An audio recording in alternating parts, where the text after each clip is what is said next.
Dans l'actualité également, aujourd'hui 6 février, la communauté internationale commémore la journée de tolérance zéro aux mutilations génitales féminines. À l'instar des autres pays, le Burkina Faso a commémoré cette journée placée sous le signe du renforcement des liens entre l'Afrique et le reste du monde en vue d'éliminer les MGF d'ici à 2030.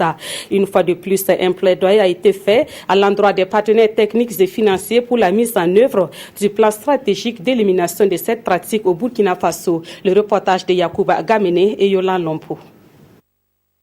L'excision à la peau dure.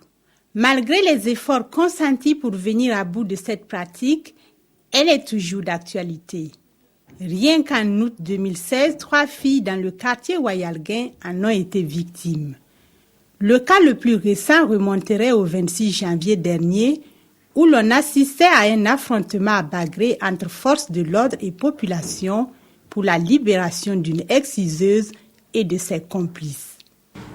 Dans mon pays, le Burkina Faso, l'âge le plus bas à partir duquel l'excision est pratiquée sur une fille est de 35 jours selon les données recueillies auprès des services techniques.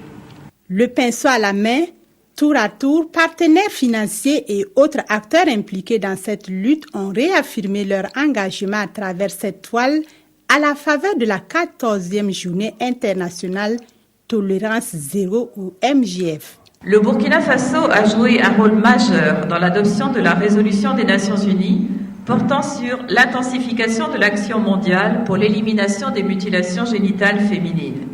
Nous adressons nos vives félicitations au gouvernement et à la société civile pour ces progrès.